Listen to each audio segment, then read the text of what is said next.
Naomi Wolf is correct in looking at 10 things that lead to fascism and a police state. Those things have occurred. We exist in that reality today. We don't have to exist in that reality today, but that has to do with how we choose from this point forward. It's important to understand, I think, the historical context, and she develops that from the past, how this has occurred, and in the present, how it has just occurred in our midst. These are 10 steps, and Mussolini pioneered the 10 steps. It's a kind of blueprint. Hitler studied Mussolini, Stalin studied Hitler. The great dictators kind of perfected the blueprint, and then the lesser dictators throughout the 20th century and even now use the blueprint. We teach the blueprint, for instance, at the School for the Americas.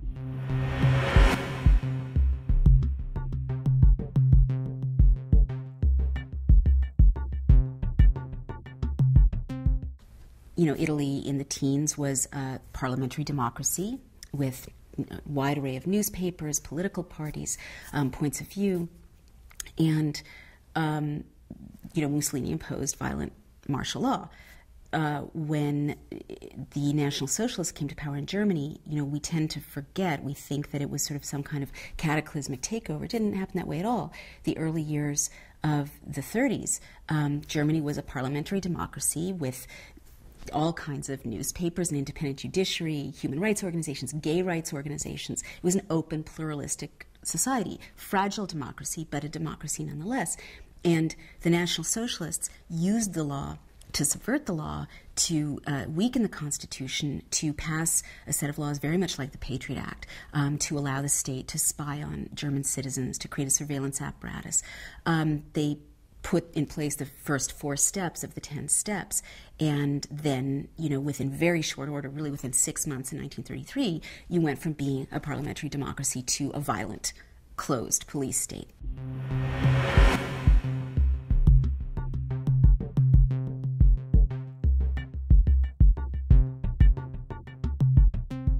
Other places that I've looked at, like Stalin's Russia in the 30s, East Germany in the 50s, Czechoslovakia in the 60s, Pinochet's coup in Chile in 73, the Chinese crackdown on democracy movements in the late 80s, those were about crushing democracy movements rather than closing an existing democracy, but it's the same 10 steps.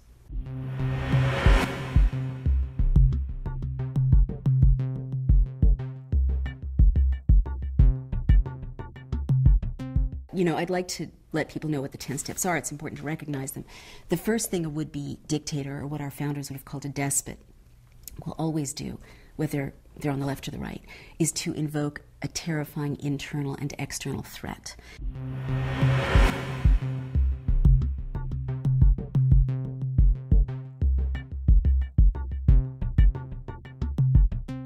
And often it's a real threat that the would-be dictator will hype.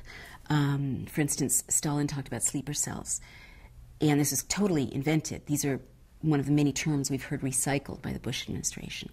But Pinochet talked about armed insurgents, and there were armed insurgents, but he hyped the threat with fake documents, just as Bush hyped used fake documents to argue that Iraq was acquiring yellow-cake uranium to build a nuclear bomb.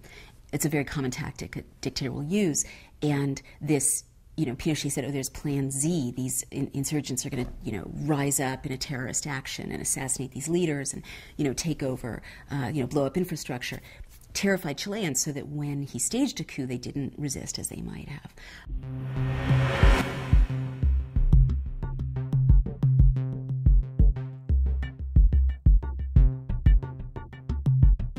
Is our CIA so incompetent that we actually have to devastate the Bill of Rights in order to protect ourselves? Well, clearly, demonstrably, they're not doing all this to protect us from an Islamist threat. They're doing this to protect themselves from us. They're doing this to completely neutralize us as a democratic force. The second thing a would-be dictator always does is to create a prison system outside the rule of law where torture takes place.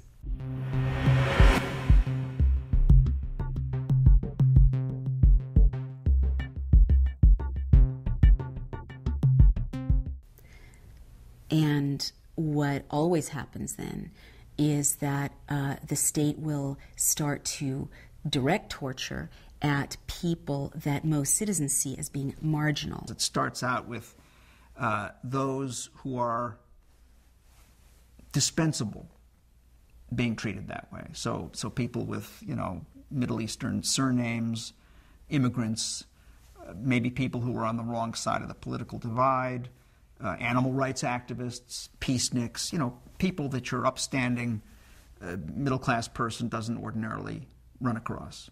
In Germany, torture was still illegal when the brown shirts began to target people that most citizens saw as, expendable, whatever, anarchists, whatever, communists, whatever, gypsies, Jews, homosexuals. And what always happens is once the state is established that they can torture people at the margins, inexorably, sooner or later they'll direct the torture at people at the heart of civil society. Always the same cast of characters. Outspoken clergy, labor leaders, opposition leaders, journalists. It's not good.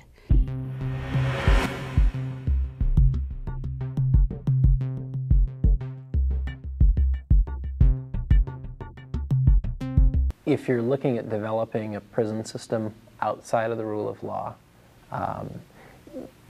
the key element, I think, is again, abusing language and manipulating language to where people don't question what is happening. What is an enemy combatant? Can you be defined as an enemy combatant? Can any one of us be defined as an enemy combatant? Can any one of us be defined as a terrorist? We're on the brink of there being thought police, where your worldview, the things that you believe, no longer is there sort of an open pluralistic society, but you need to get in line. And this isn't a religious issue. This isn't. This is a control issue. This is a political machine issue. Torture is illegal under United States law. It's a U.S. statutory law.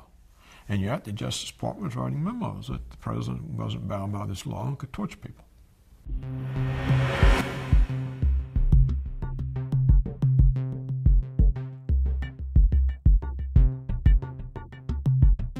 Once you cross the line where, you've legalized abusive interrogation, there's pleasure in going to the dark side. And now they're arguing, what is torture?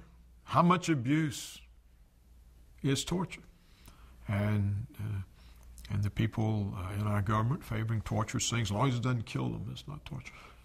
If you can torture 6 people, why not create a whole torture factory? If you can terrify a handful of opponents, there's some pleasure in intimidating a country of 300 million people if you have let evil enter your soul. And I think it's clear that it's evil that we're up against. And folks say, oh, evil people. Look at history. 9 times out of 10, you have evil, corrupt dictators. That's who gets into power.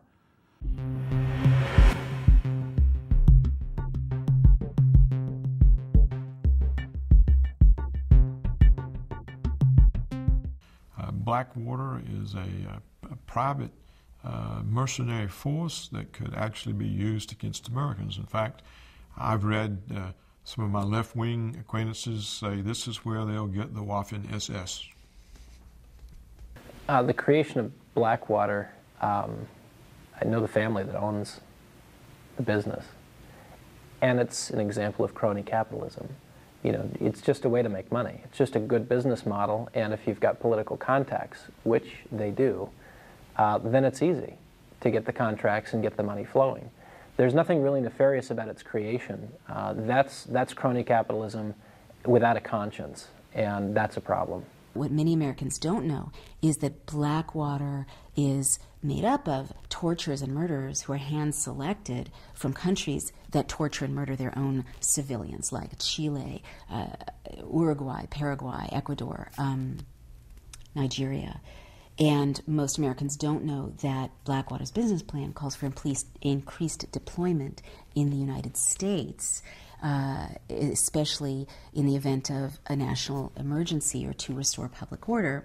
And to close the circle, the Defense Authorization Act of 2007 gives the president the power to without consulting Congress, declare a national emergency. So there's nothing preventing Blackwater from menacing American citizens, hurting, torturing American citizens in Midtown Manhattan, which was one of the targets of interest on their website.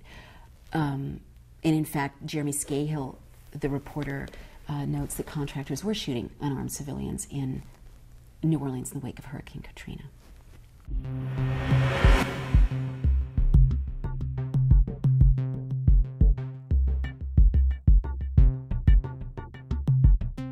The fourth thing that a would-be dictator always does is to create a surveillance apparatus aimed at ordinary citizens.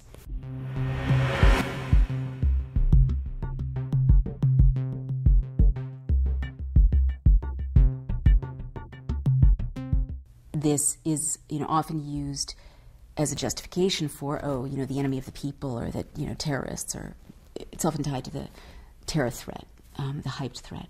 But what it does is it makes it dangerous for people to engage in civil resistance, because they've read your, letters, they've listened in on your phone calls.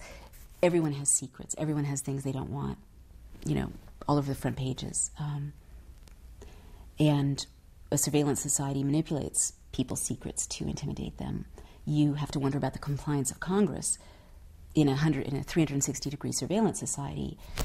Why would they not be silent? The surveillance society, again, didn't begin under the Bush administration, didn't begin under the Clinton administration, didn't begin under the Bush senior administration. It's gone back a long, long ways. And it's a global trend. It's a global trend as we see governments around the world wanting more and more control of their people and less variance in terms of behavior. The cameras, the face scanning cameras, cameras that read your lips, cameras in the middle of nowhere at a four-way stop in small towns, that's all Pentagon controlled, Pentagon designed, and they call it an electronic surveillance grid. I call it the control grid. And strangely enough, they've now adopted that and are calling it a control grid. I'm not saying they adopted it because I said that, but it's weird. I mean, they're just out in the open with it. The Pentagon designed it, and they bragged, and they said, we're going to put this in Baghdad, the same grid we put in the U.S. And so now each town, each city is having the grid intensified, and they just admit that it reads our lips and listens to what we're saying and watches us, and if our walk's aggressive, it calls the police. It's quackery, too. They can just claim you're a terrorist now from your walk. The Homeland Security Agency in Alabama had posted on a website all the terrorist groups. It included abortion protesters, environmentalists. In other words, any protest group was lumped in with terrorists. Now, a big ruckus was made over it, and they had to redefine their definition and take down that posting. But it shows the tendency, the natural tendency, the inclination to always take a very expansive view of your power. If you're someone with unaccountable and arbitrary power, there's always the pressure to expand that power, to expand that unaccountability, to have more, the ability to throw a wider net.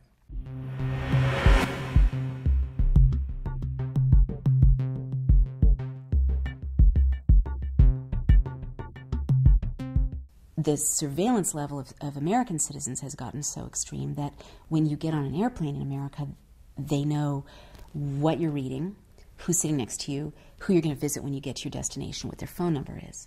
And I have a kind of personal connection to how scary the surveillance society can be, because one of the things that's happening is the White House is keeping a watch list of citizens. It's growing by 20,000 names every month. When I wrote the book, The End of America, there were about 45,000 names on the watch list. Today there are 770, no, the ACLU updated it, 900,000 names on the watch list. So almost 1 in 300 U.S. citizens.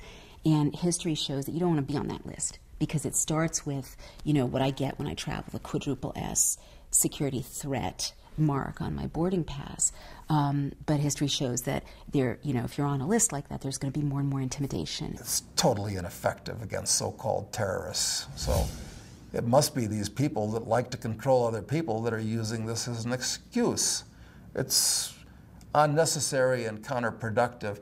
Just the other day, you probably read that there are 800,000 people, and growing, on their no-fly list. I mean, this is a pointless list. Why not put everybody on the damn thing? It'll be just as useful.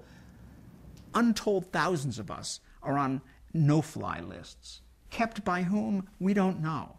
All we know is that we can turn up at the airport ready to take our flight and find either that we can't board the plane at all, or that we have been marked for particularly thorough searches. What I'm hearing from Americans is that they write a letter to the editor of their local newspaper critical of the Iraq War, and they find out that their 10-year-old child is on the list, or their 83-year-old mother is on the list. Why is Ted Kennedy on the list? Why is the TV actor David Nelson on the list? You know, why is Cat Stevens on the list? Is it because his name now is Yusuf Islam? I mean, why are all these people on the... Why is Jim Moore, the author of Bush's Brain, a critic of the Bush administration, why is he on the list? You know, why are people with Code Pink on the list? Why are animal rights activists on the list? I mean, this is clearly meant to intimidate dissident movements of all kinds. It makes no sense. It doesn't serve any protective purpose, but it serves a harassment purpose. Whoever those people are can't fly.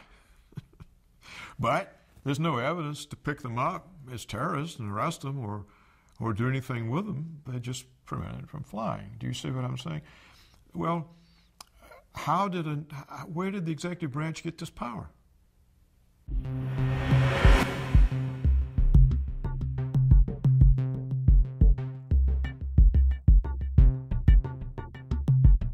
If some people do speak up, well, we have a few more laws to keep things in order. And these laws aren't new. Just to go back only 40 years, say go to the 60s when COINTELPRO was in order. Groups like the Black Panthers, American Indian Movement, and so on were infiltrated to make sure they didn't get too far. Arbitrarily detain and release citizens. Again, intimidation. We're seeing more and more of that preemptive detention.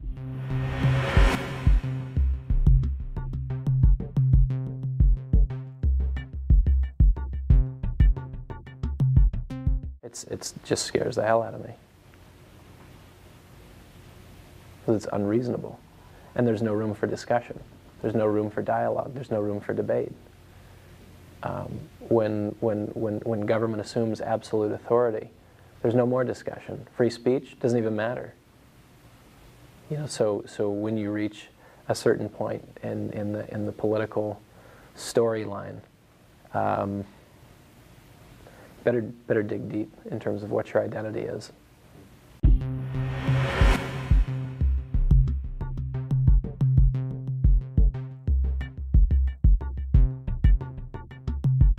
There was a lot of pressure on the KGB, the secret police, to find enemies of the state.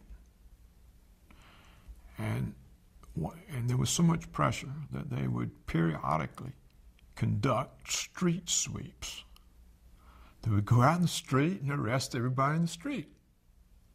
And this is what filled up the gulags.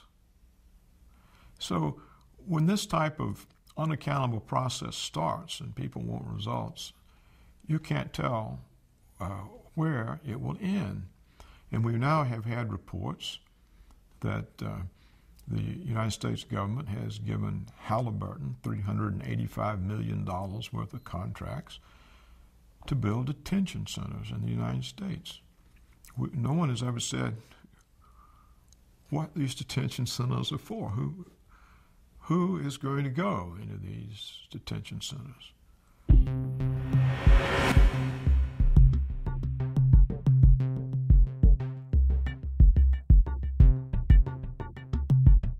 The targeting of key individuals, visible members of society, whether it's entertainers or commentators, get sort of singled out by the regime to be smeared or to be punished or brought down. So you have Dan Rather under pressure from the White House. Viacom ousts him after his report about the National Guard service of George Bush, and he, you know, visibly lost his job, went down in flames. He brought a $70 million lawsuit for wrongful termination because his story was was well sourced. You get things like the Dixie Chicks, who made one comment critical of George Bush, and Clear Channel, which has close ties to the White House, sort of hit their career very hard by making it difficult for radio stations to play them. They organized spontaneous, this is one of the eerie echoes, CD burnings of the Dixie Chicks CDs. Now Goebbels organized spontaneous book burnings in 1933. So yeah, people get, Bill Maher and so on, targeted, harassed, losing their jobs. The JAG lawyers who represent, the military lawyers who represent the detainees, who don't want to go along with railroading the detainees and subverting justice, lose their jobs, lose their retirement, lose their promotions, get, kicked in the gut in career terms. This is to intimidate people.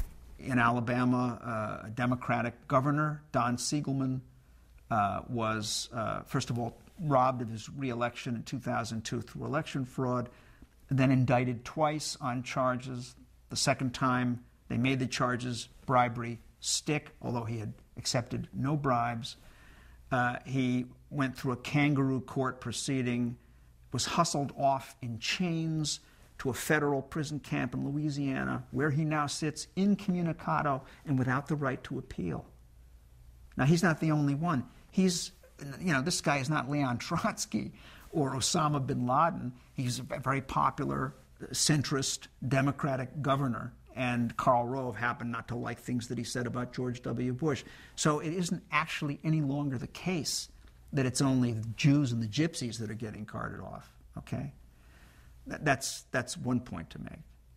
That's a point of information. The larger point to make is that if we pride ourselves, as so many of us do, on being the citizens of the world's greatest democracy, where we have, peerless rules of fair play and governmental openness and humane treatment of prisoners and all these other ideals that we pay lip service to. What does it mean then to say, well, we're at risk, so we're going to give all those things up?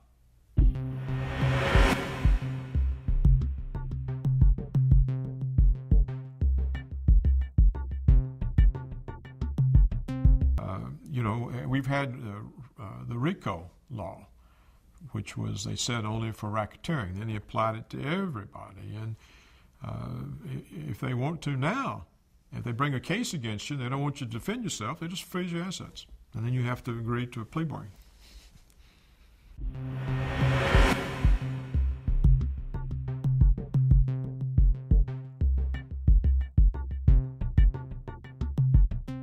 They've done this to important people like Clark Clifford, the counselor to many presidents, one of the most powerful political figures in Washington. That same thing befell him. They froze his hands.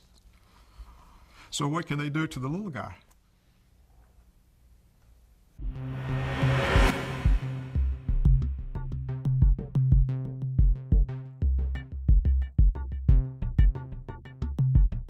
You start to restrict the press, and I've got a number of scary stories of the U.S. press being targeted. For instance, Bill Keller, the executive editor of the New York Times, ran the Swift banking story about how the White House is spying on us, and there were White House-driven calls for him to be charged with treason. Now, one penalty for treason in the United States is execution, and there were talking points that right-wing pundits picked up that supported execution if he was found guilty of treason. Now, scary if you know history, because in 1938, the publisher of Izvestia was targeted by Stalin in the Third Moscow show trial, and with treason, and he was in fact executed.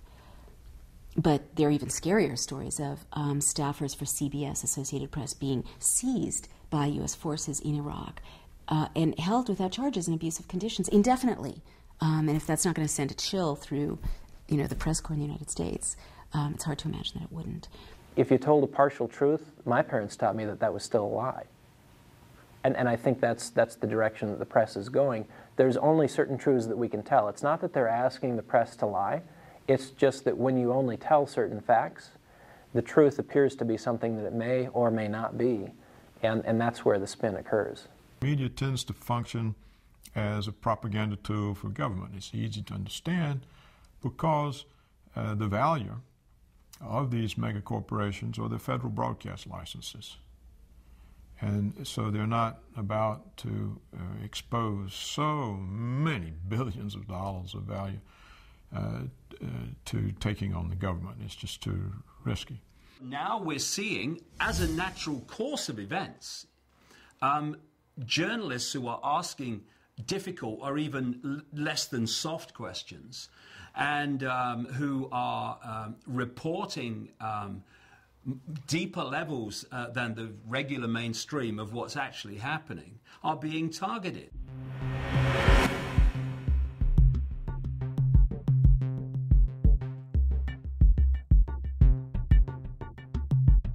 You start to recast criticism as espionage and dissent as treason, as I noticed, and that's why you start to get bills like H.R.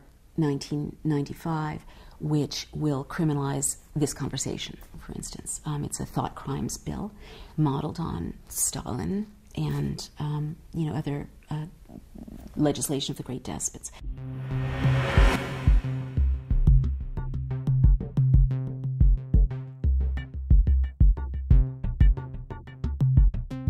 There's no question about the amount of control they have, but they don't have total control.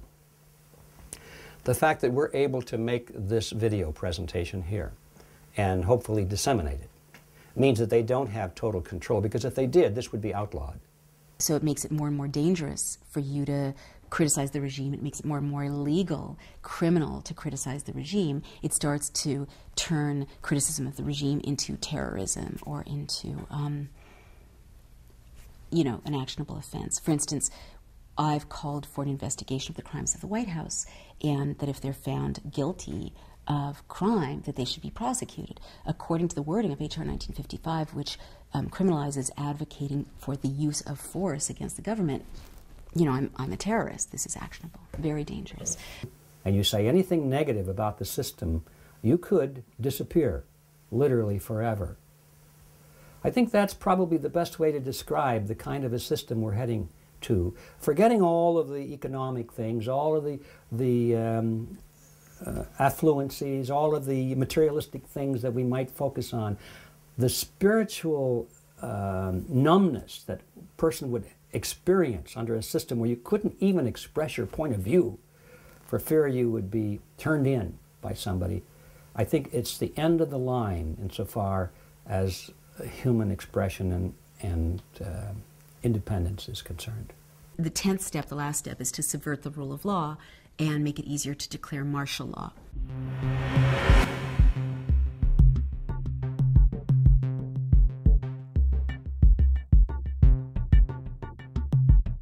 All the laws are in place now so that tomorrow the president could declare a national emergency without consulting Congress, federalize the National Guard, which the founders were horrified at the prospect of, send the National Guard of Alabama to create a state of emergency martial law in Oregon over the objections of both governors. I was horrified to find in the newspaper today another full-page ad basically preparing us for an emergency that could easily lead to a declaration of martial law. The 1878 law, Posse Comitatus, bans martial law in the United States. It doesn't let the president use the military as a tool to suppress and dominate the population in police actions. For all intents and purposes, it has been completely dismantled and removed.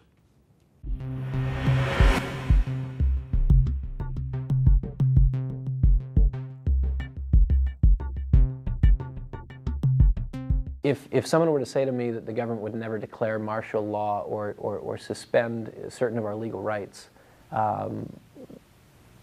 whatever the circumstances may be that would necessitate it, I would say they don't know their history.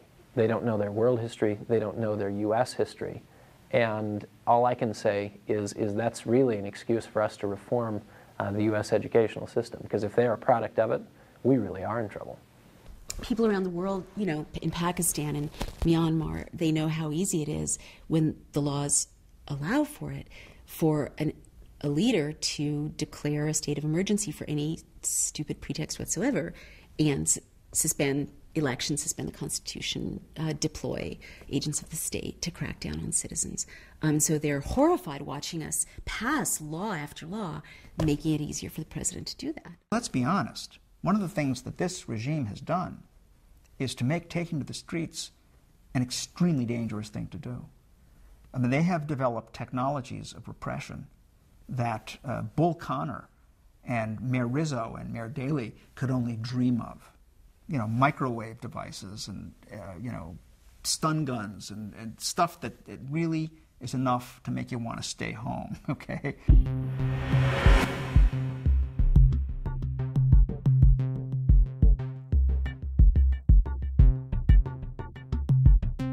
They've issued riot gear, machine guns, weapons, sound cannons, microwave guns. The head of the Air Force says we want to use it on the American people. It's illegal to use in war, but we'll use it on them.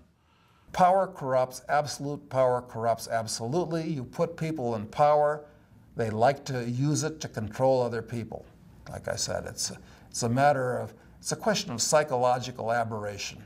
It may not even be capable of rational description, because this is something that comes out of the reptilian part of people's brain. People understandably ask, well, you know, Naomi, we're at war. Why would we not need these extra measures? You know, we're not at war. The war on terror is a hyped threat. There is, as there has been throughout the 90s, you know, a threat from these fanatical extremists. As Gordon Brown of England said, terror is a crime, not a cause. Other countries like England and Spain, who have been hit by the same bad guys who hit us on September 11th, 2001, reacted to the attacks by showcasing the rule of law and democratic processes, trying the accused terrorists in civil court, putting the transcripts on the internet, cherishing their freedoms. Now, most people say, what do I have to worry? I'm not a terrorist. I'm not doing anything wrong. It's only the terrorists that are being treated this way. But what I always say to these people is, first of all, how do you know that the person the government says is a terrorist is a terrorist? If the government knew that and had good evidence, it wouldn't have to resort to the methods it resorts to. That aside, if it's true that we have nothing to fear as long as we're not doing anything wrong, why did the Founding Fathers write the Constitution? Why did they write the Bill of Rights? Do we think they only wrote them for terrorists and criminals? No, they wrote them to protect us from arbitrary and unaccountable government.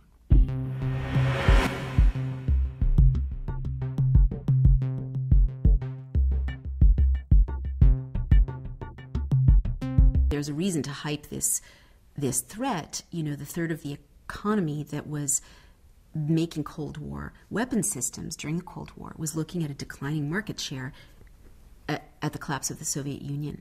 And Boeing, Raytheon would have really faced sinking profits unless they could find a new global enemy. So it is not a coincidence that this fairly trivial, you know, real but trivial threat got hyped. And I would say, you know, now that sector of the economy has shifted into surveillance and security technologies. So there's billions to be made in surveillance and security technologies in not only hyping this threat about the rest of the world, but turning the enemy into us and surveilling us. And these industries have lobbyists that sit down with Homeland Security officials and draft the laws.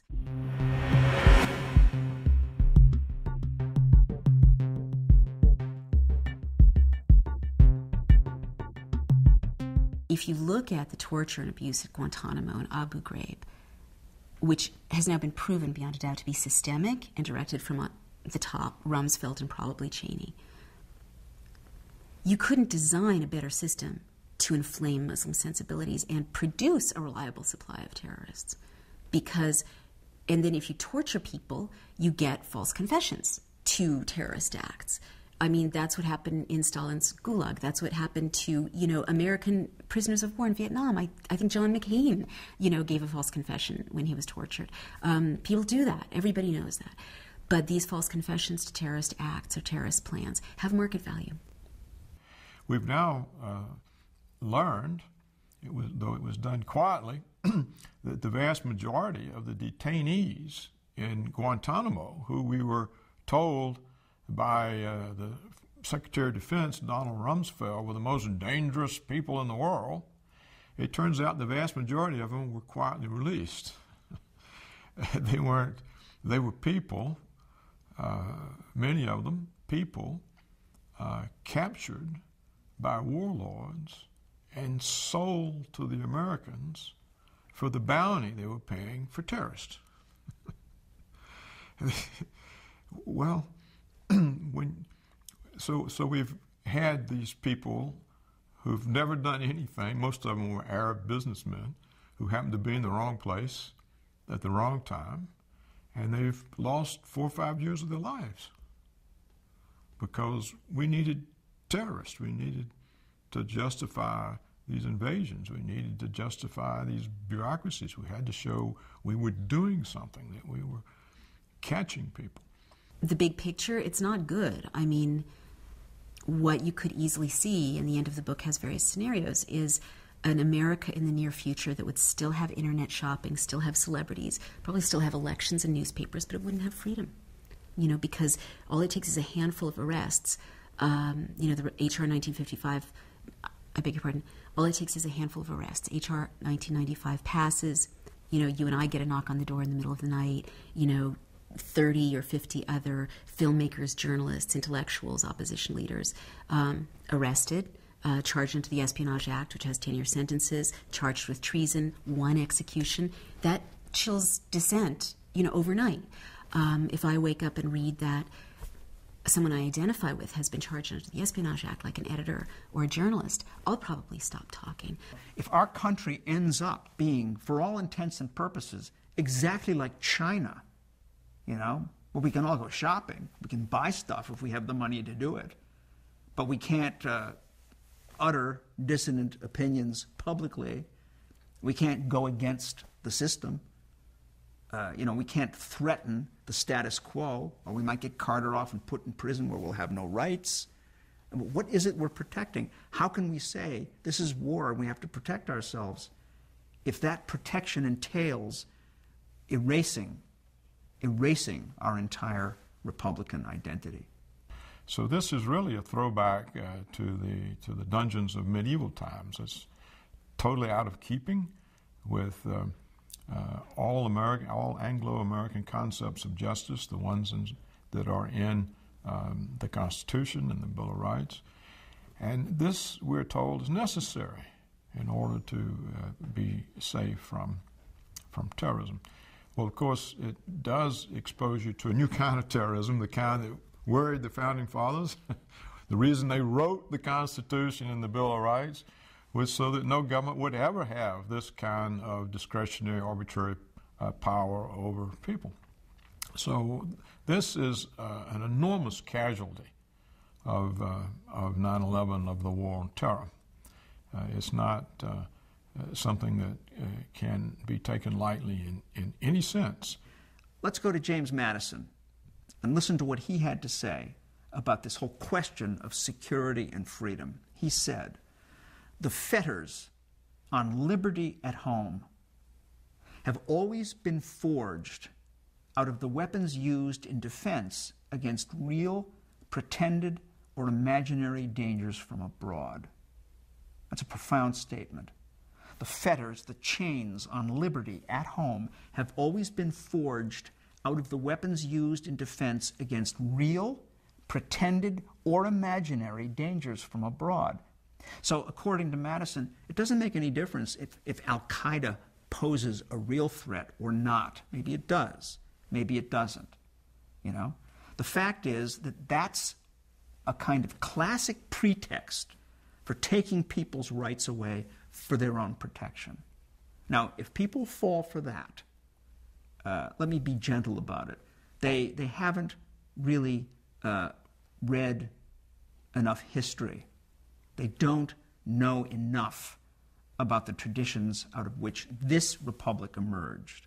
This is un-American. This is not the way we're supposed to function in America.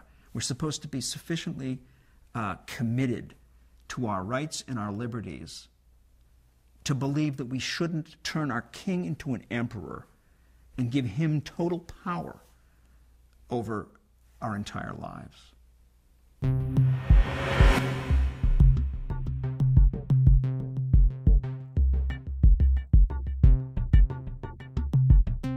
We've started an organization called the American Freedom Campaign, AmericanFreedomCampaign.org, which has 5 million members in affiliate groups who are committed to this movement, but we need 15 or 20 or 30 million. We've made some progress in pushing, for instance, for an investigation of the crimes the Bush administration has committed. We've made progress for changing the frame around torture so that candidates for the presidency aren't just lining up as they were to say, oh, I'll torture more, I'll double the size of Guantanamo. But that's not enough. We have to stabilize democracy. We have a 10-point legislative agenda that would restore habeas corpus, forbid warrantless wiretapping, protect journalists from being prosecuted under the Espionage Act. We have to pass it. We have to scream and yell, in our millions at Congress to draw a line, to not be compliant, to not be criminally compliant. And finally, as I've said elsewhere, history shows it's not enough to just impeach people like this. They are so dangerous, they'll regroup.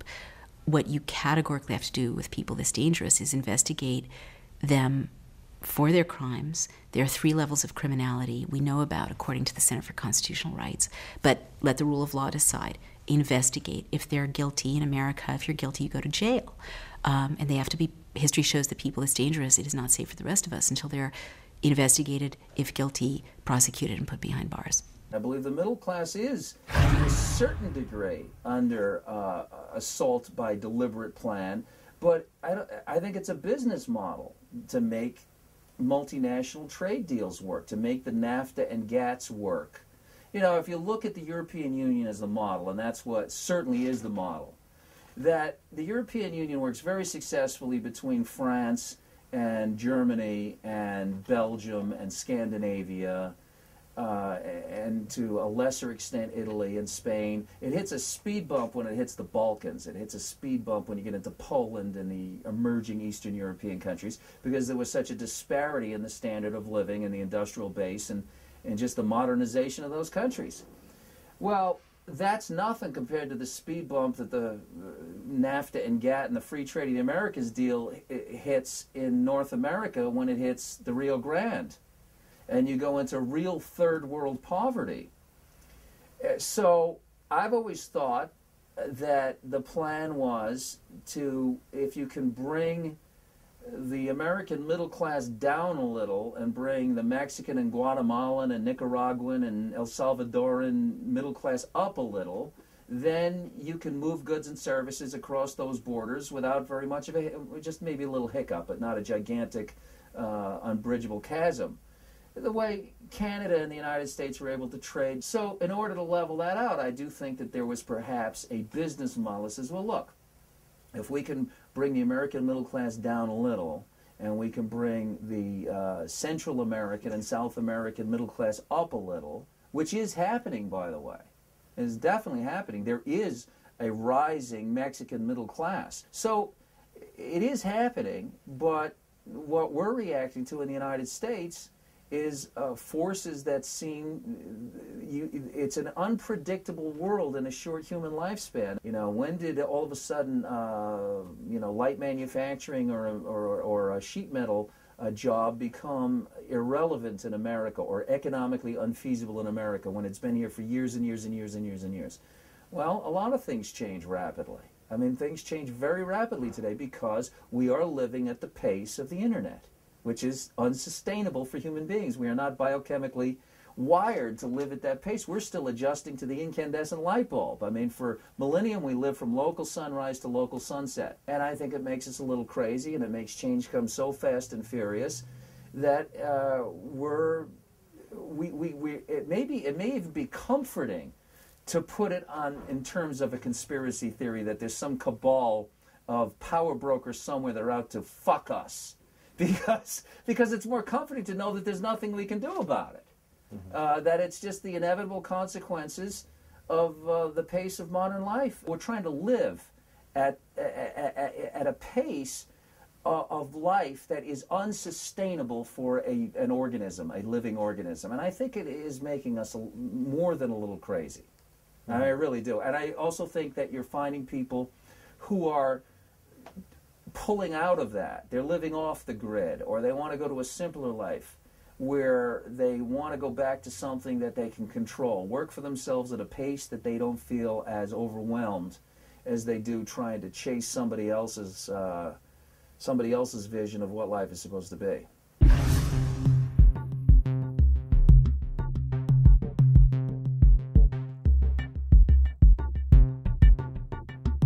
Lou Dobbs has talked for years about multinational corporations being hostile to Americans. I have a slight caveat. I don't think they're hostile to Americans, and I don't think they're hostile to America. I think they're neutral, which is the paradigm shift. Because we've always had corporations. We've had corporations going back to what? You know, the first bank of the United States and before that. But the corporations that America had, even Big Blue, IBM, during the Cold War, they were capitalists. They were interested in selling stuff, but they had more than a tip of the cap nod to the country that made it possible for them to prosper and enrich themselves and others. In other words, they didn't just sell anything to anybody. No, that's going to be in the hands of the Soviet Union that could come back at us in some bad way. Whereas now, I don't think multinational corporations view America as just one market amongst many. And that's been my concern, and I know it's Lou's concern, that what happens when, for instance, what's in America's interest happens to collide with what's in the interest of Communist China. But Communist China is the bigger market for a particular company's products. Well, then the company has their lobbyists lobby Washington to side with what is in essence the Chinese government's interest, not the United States' interest. That, to me, is the problem, that for these guys who might have a home in Switzerland and another place in the south of France, and they've got a corporate office in Aspen, but they don't have any manufacturing, they don't have ties to the community, America is just a post office box for them, and red, white, and blue becomes a marketing tool. They don't have an actual sense of, I know we have a custodial responsibility to the country, to the next generation of Americans. And in that regard, I think that the globalization is very bad, because we're not just a market. These guys look at things like language, law, history, art, tradition, culture, as if they're impediments. You know, let's all homogenize everything, and then it reduces our costs, and we can, you know, wrap it in what other, you know, we can put some stars and stripes on it, and we can sell it to people, but it's all made somewhere else. And that's the problem to me, is that they don't view America as something that they have any inherent investment in. That if America becomes an unproductive place for them to do business, then they'll move somewhere else. And that would be unthinkable. I can't put a timeline on it, but it certainly would have been unthinkable 50 years ago.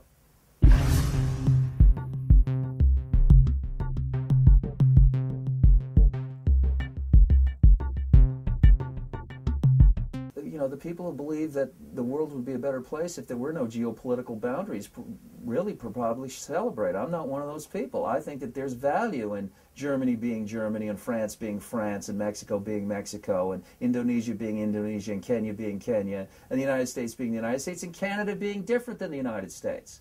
I don't know how to simplify something that is amorphous at this point. I believe what we're all reacting to is profound and rapid and escalating change. So we're just seeing profound changes, sociological changes that happen. I don't know how to simplify it. I just think that things are changing rapidly, faster than human beings have the ability to absorb it for the most part. You got a wife and 3 kids. You don't have the ability to make overnight changes in your lifestyle. You just don't. You have obligations, you got mortgage payments, you got car payments, you got a kid who needs his tonsils taken out, and your machine shop moved to a country you couldn't find on the map. You know? So now we're told, well, you got to be retrained, and the question is, retrained for what? Retrained, can anybody point somebody in the direction of the future? No one has the answer, because it's changing too rapidly. There's a time, you know, how long ago was it said, well, you don't want to buy VHS tapes, we're going to DVD. Well, there's no future in DVDs either. So we'll keep piling up obsolete technology in the closet. And that's what we're doing. Unfortunately, we're piling up obsolete human beings in the closet too, and they're not happy about it. We're not teaching Americans what it means to be American. In this obsession with multiculturalism, we're forgetting that we have a culture, and that it's a pretty terrific culture. It's not a perfect culture. It's a terrific culture, though. It's a culture that produced Louis Armstrong and George Gershwin and Andrew Wyeth and F. Scott Fitzgerald and Ernest Hemingway, and it produced Toni Morrison, if you will. It produced art and language and literature of the first magnitude. And most importantly, it produced a self-governing people. And people forget that the foundational documents of this country is the greatest achievement of America and America's great contribution to the world, that people can govern themselves and that they're not subjects of a crown, but they're citizens, and that the power derives from the people. This is a profound radical notion that somehow has been watered down as if it was just inevitable, or that it's all the same, and that all countries are the same. And they're not all the same. But if we're not willing to pass it on to the next generation, then it goes away, because you're not born knowing it. It has to be taught, not in a jingoistic way, in an objective way. Teach the original sin. Teach the original sin of America, slavery, and teach the Trail of Tears and Indian removal. But you also have to teach everything else, that women's rights were born here in Seneca Falls, that we fought the bloodiest war in the country's history to remove slavery. It was an ugly fight. We still fight with that.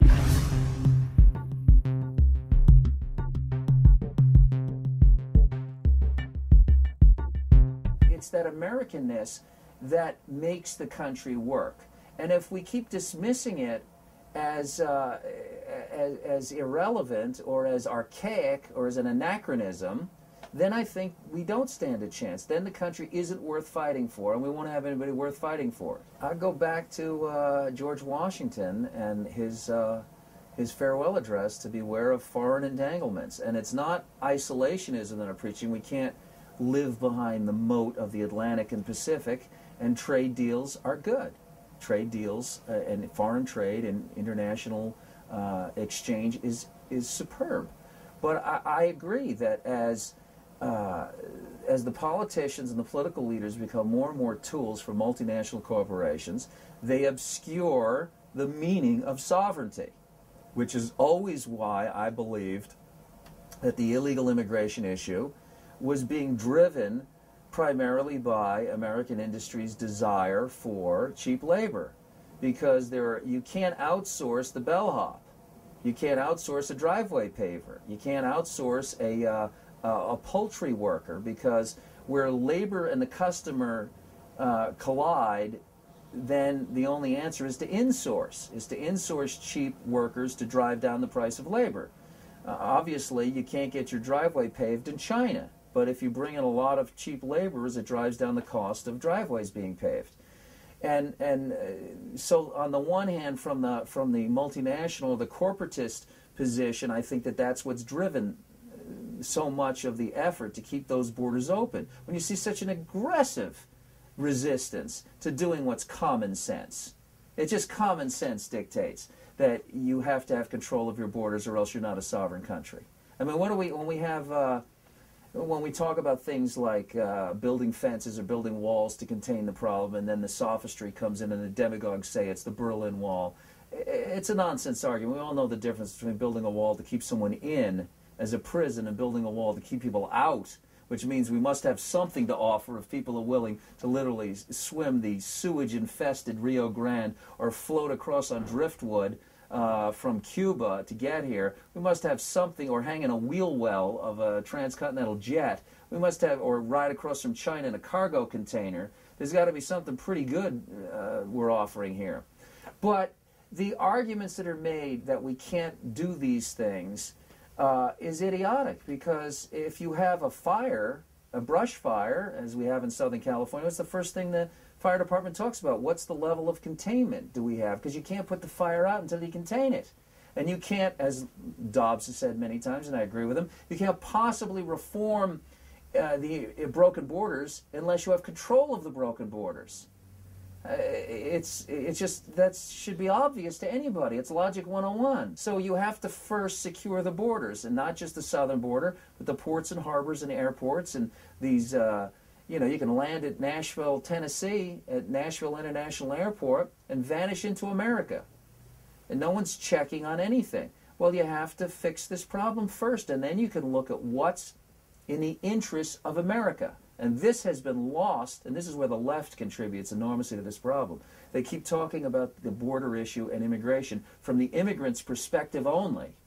And this may come as a terrible shock, but nations have immigration policies for the benefit of the nation. They would like the immigrants to do well, but it's what can you bring to the party? It's not what can we give you, it's what can we bring to the party. What America owes an immigrant is don't throw any roadblocks in their path. You know, let's avoid the Cossacks and the pogroms, okay? Let's avoid that. We do. But it's what do you bring to the party for the benefit of the nation? And it's obscene that we had a better system at 1900 than we do in the 21st century. It's insane.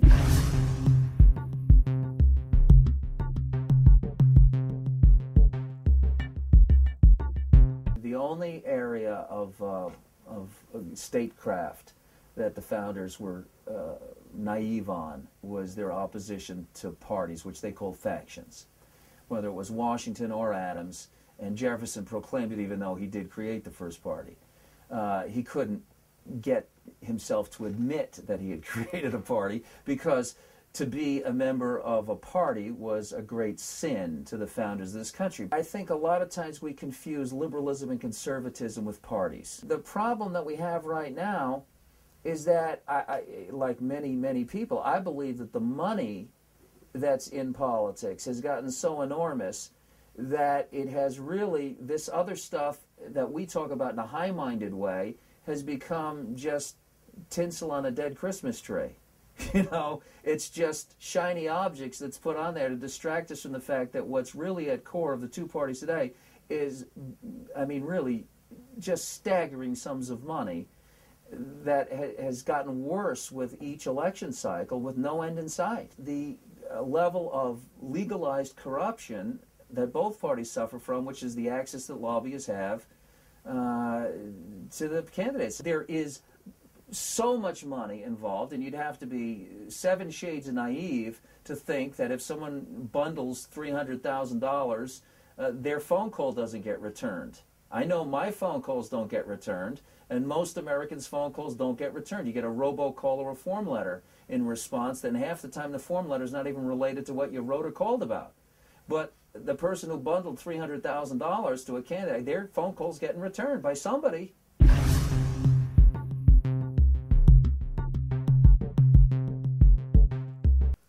A lot of times I feel like the two-party system is a supernova that flamed out, and it's not even there anymore, and we're just feeding off of the residual light that took like several light years to hit Earth.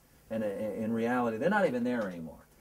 And as the... It's amazing how many people live very successful lives today with government just something that they have to put up the paperwork to deal with. And they just are totally irrelevant to their lives. And it's almost like we're in a post-government era in the United States where the corporate life and the business life is really what runs the country. And that's part of the problem to me, is that if people are just saying, oh, look, I'm busy, I can't be bothered with government. I'm busy running my life right now. I can't be bothered with government. That's what I mean by investing in the next generation of connective tissue to America, because somewhere in there we have to make time for America. Because the reality is that then the legislatures at the state level and city councils and obviously the Congress and the Senate and the presidency will then become nothing but rubber stamps of the lobbyists. And our elections are essentially over whose lobbyists have access. It's the changing of the lobbyists. As the Republicans go out and the Democrats come in, so now it's the teachers union lobbyists and the trial lawyer lobbyists and the environmental lobbyists come in, and out go the NRA's lobbyists, and out go the oil company lobbyists. It's just the changing of the lobbyists. And in reality, as we saw with Enron, well, follow the money trail. Yeah, they gave most of their money to Republicans. They gave a lot of money to Democrats too. So they're hedging their bets. And we have no money in the bank. That's a big change to me. This is something that middle America understood. People used to, my father was one of those guys who actually had an envelope, and he'd cash his check and he'd put some money in that envelope for the electric bill and some money in the envelope for the mortgage and some money in the envelope for a college fund and stuff like that. Well, I mean, that's archaic. We might as well talk about buggy whips and harpsichords. Nobody thinks like that anymore. We have more and more difficulty saving anyway, because we also offer zero payments, no payments until August of 2050. And by the time the bill comes, you don't remember what you bought. And so we got people wheeling 50-inch big screen TVs out of electronic stores every weekend.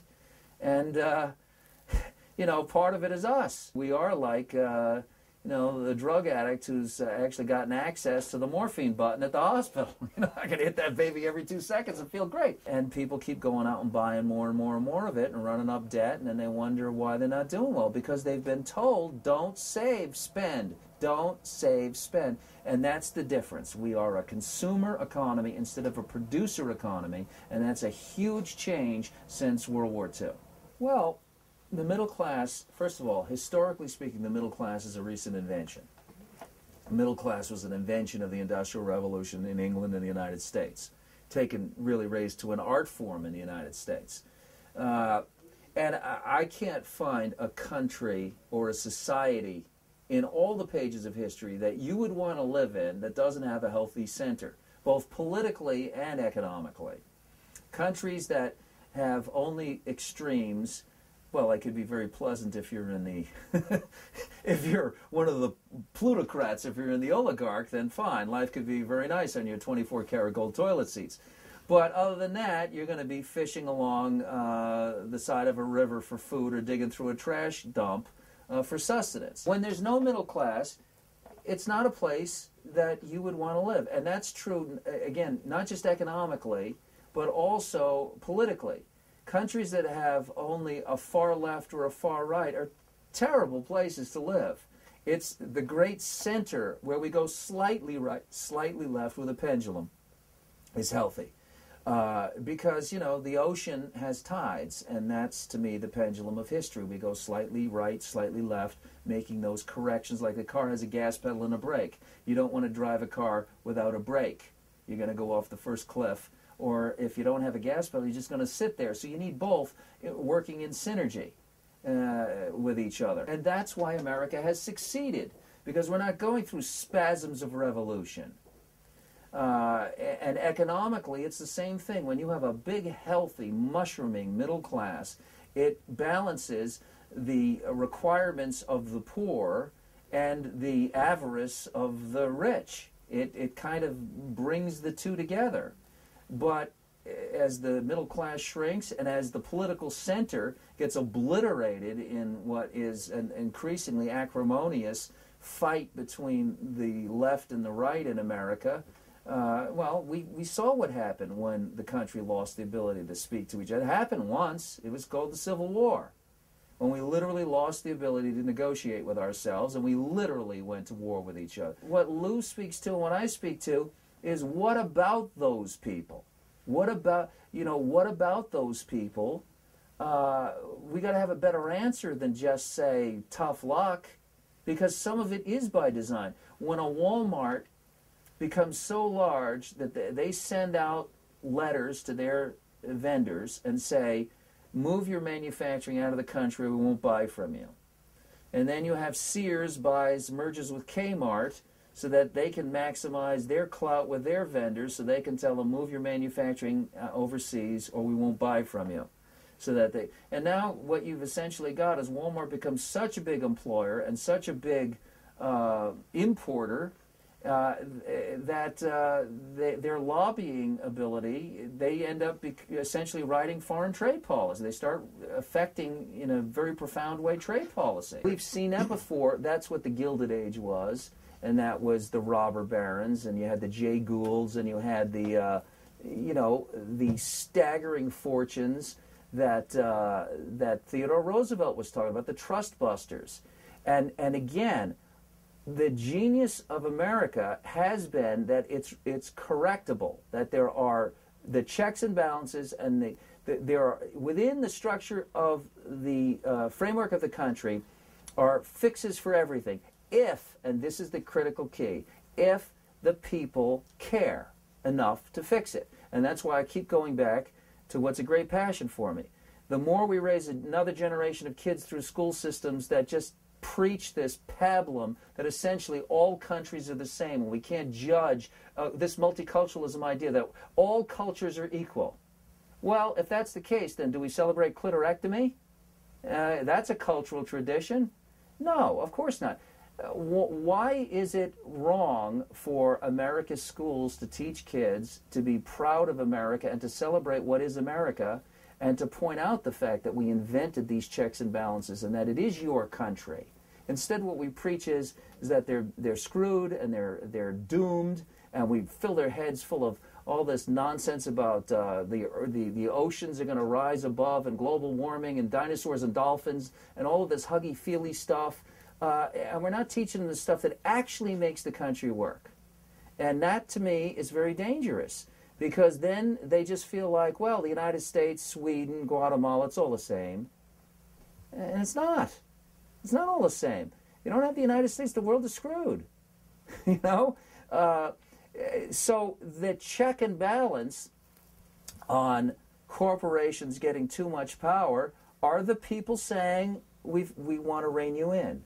We don't want you to have this much power, and there is the mechanism to do so. But you have to have people who know what it means and know how it's done. And you're not going to do that if you gloss over American history in 15 minutes, but you have the 17,000 secondhand smoke lecture in classrooms. And I'll tell you, I'll take my chances in a room full of secondhand smoke over 300 million people who don't know what the Bill of Rights is.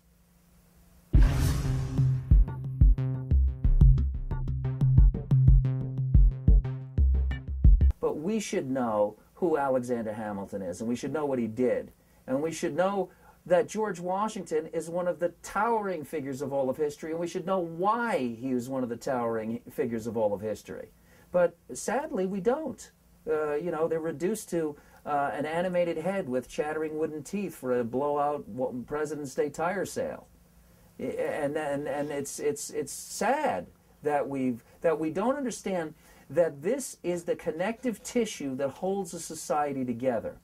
That this is not stuff that is archaic or flag-waving, jingoistic. This, to me, was one of the great faults of the 60s, really, is that patriotism got branded by too many intellectuals as something that right-wing trailer trash is involved with. That patriotism and things like people like George Washington and Thomas Jefferson and John Adams, they became white European slave owners. And there they were dismissed as oppressors, which is unbelievable. George Washington is an oppressor instead of one of the great liberators that the world has ever seen. But we don't teach it, so it's not inspiring. And if you don't inspire, then it's a jump ball. Then it's just a jump ball. America, Canada, Mexico, what's the difference? It's just a country. I really do believe that if America was a campsite, they wouldn't let us back, because we're not leaving it in the same condition it was handed off to us by our parents. And there are no, by the way, I can't emphasize, this is not I don't mean to make a sweeping generalization in the sense there are millions of Americans who are totally engaged, who are hip, who get it completely. It's one of the things that I love about Barack Obama, by the way.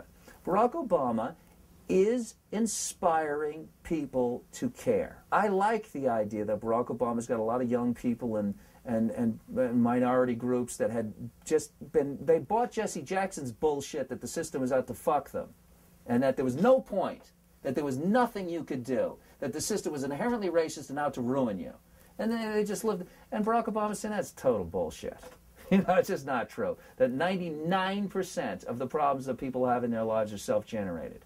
And I know that was the case for me. I spent 20 years as an alcoholic, you know? So if I wanted to see what the problems were in my life, I could look in the mirror, and that was most of the problem. But when I was in that, it was much easier to blame everybody else. It's to blame everything on everybody else. And that's simply true for most people. They're in debt, but they bought an $800,000 house when they couldn't possibly afford an $800,000 house. Now it's the bank's fault.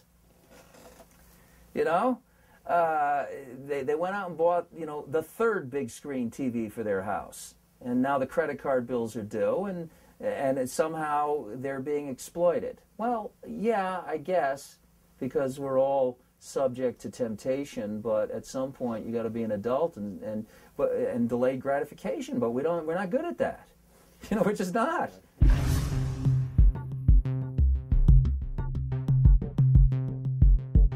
We can survive this.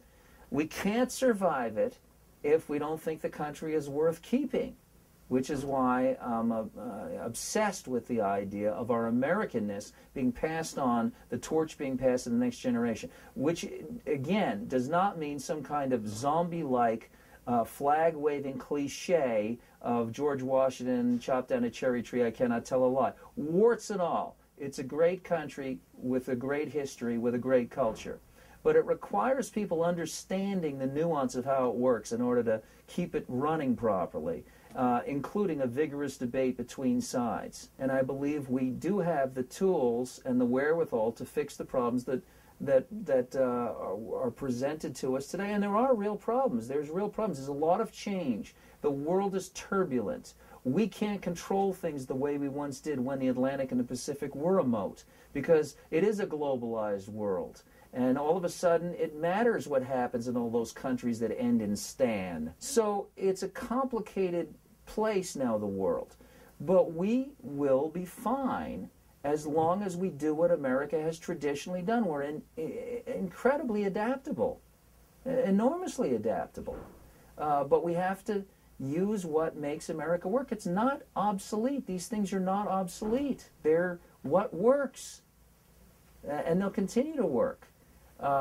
So I'm an optimist in that regard, but only as long as we produce the next generation of Americans who are rooted in the traditions of the country. And when we stop doing that, then it's over.